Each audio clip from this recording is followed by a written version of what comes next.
Assalamualaikum warahmatullahi wabarakatuh. Perkenalkan, nama saya Diayu Azhara dengan NIM 2008 010148. Di sini saya akan menjelaskan tentang sterilisasi untuk menjelaskan tugas, formulasi, dan teknologi sediaan steril. Hal-hal yang akan saya bahas di sini adalah definisi sterilisasi dan tujuan sterilisasi, kemudian ada metode sterilisasi secara mekanik, dengan secara kimia, dan secara fisika. Kemudian ke definisinya. Definisi dari sterilisasi yaitu proses memusnahkan semua mikroorganisme termasuk spora dari sebuah benda atau lingkungan. Menurut Lukas 2011, sterilisasi adalah menghilangkan bentuk kehidupan, baik bentuk patogen, non-patogen, vegetatif maupun non-vegetatif, dari suatu objek atau material. Kemudian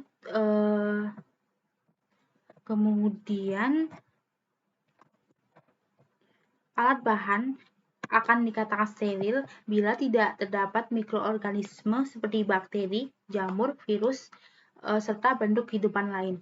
Kemudian alat atau bahan dikatakan bersih bila tidak terdapat materi yang tampak secara visual.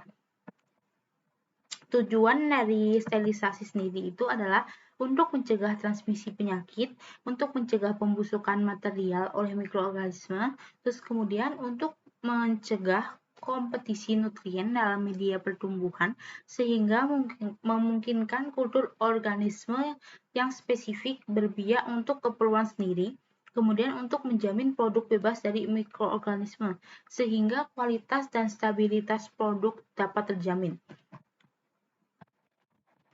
Kemudian kita langsung ke sterilisasi secara mekanik. Sterilisasi secara mekanik merupakan teknik sterilisasi dengan menggunakan suatu saringan yang berpori sangat kecil. Cairan yang akan disterilisasi dilewatkan ke suatu saringan sehingga mikroba tertahan pada saringan tersebut. Sterilisasi ini biasanya bentuk larutannya berbentuk air, jadi hanya berlaku untuk produk steril yang berbentuk air. Dilakukan secara aseptis, sangat berguna untuk sterilisasi bahan obat yang termolabil, terus tidak tahan panas atau mudah menguap, misalnya larutan enzim dan antibiotik. Kemudian pada sterilisasi mekanik itu memiliki dua prinsip, yaitu filter ayakan dan filter absorpsi. Filter ayakan yang digunakan memiliki ukuran diameter foli 0,22 sampai 0,44 mikrometer, dapat menahan mikroorganisme tetapi tidak dapat menyaring virus dan pirogen. Filter absorpsi dapat membebaskan virus dan pirogen. Perbedaannya. Kemudian ada sterilisasi secara kimia.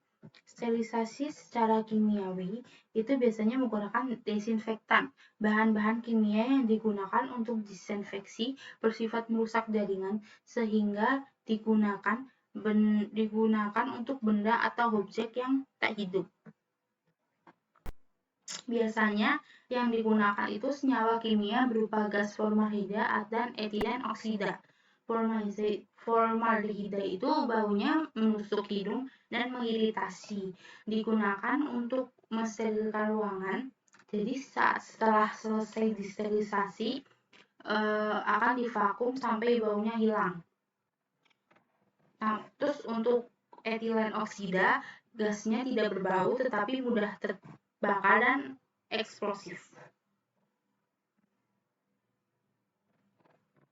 Kemudian ciri desinfektan yang ideal. Yang pertama, aktivitas antimikrobial. Jadi aktivitasnya itu memiliki antimikrobial dengan spektrum yang luas.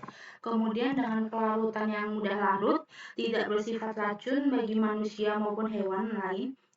Keserbasamaan, homogeneity, tidak bergabung dengan bahan organik, aktivitas antimikrobial pada suhu kamar atau suhu tubuh, kemampuan untuk menembus, tidak menimbulkan karat dan warna, kemampuan menghilangkan bau yang kurang sedap, berkemampuan sebagai deterjen, ketersediaan, dan biaya. Kemudian kita lanjut ke sterilisasi secara fisika.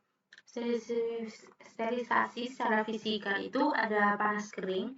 Yang pertama itu ada pemijaran.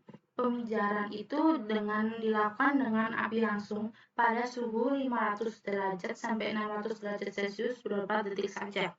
Umumnya itu dilakukan untuk keadaan darurat atau mendadak untuk alat-alat logam seperti pinset, ponse pada kegiatan seperti di rumah sakit. Bila logam tidak memijar, berarti tidak steril.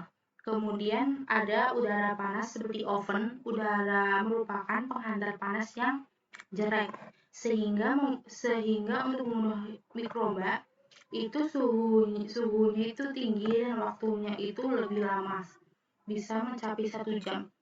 Tubuh mikroba yang terdiri dari protein mengalami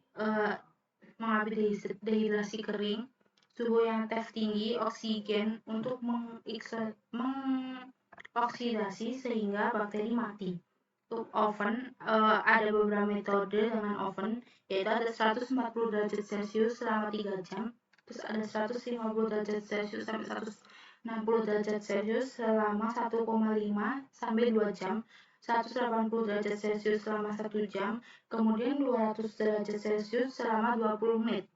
Pada suhu 250 derajat Celcius selama tidak kurang dari 30 menit dapat memusnahkan bahan pirogen. Kemudian pada sterilisasi panas kering, pembunuhan mikroorganisme terjadi melalui mekanisme oksidasi sampai terjadinya koagulasi protein sel. Kemudian ada panas basah. Panas basah merupakan sterilisasi yang efektif, paling sederhana, non-toksik, dan mudah dikontrol, hanya dengan cara mendidihkan. Cara basah suhunya lebih rendah dari cara kering dan waktunya juga singkat.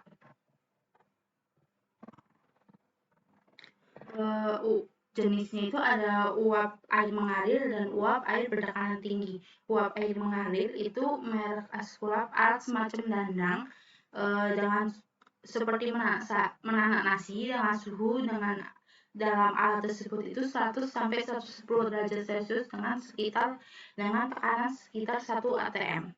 Dengan lama sterilisasi sekitar 30 menit.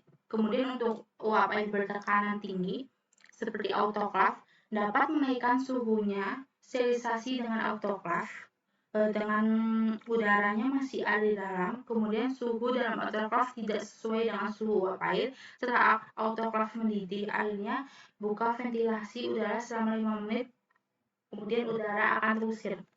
Kemudian bagaimana mikroba bisa mati pada sterilisasi basah? Uap air pada saat mencapai kejenuhannya mudah sekali berkondensasi. Waktu berkondensasi akan dilepaskan simpanan panas ke bahan atau benda. Kemudian air kondensasi yang panas akan menyebabkan hidrasi. Kemudian protein mikroba mengalami koagulasi dan akhirnya akan mati.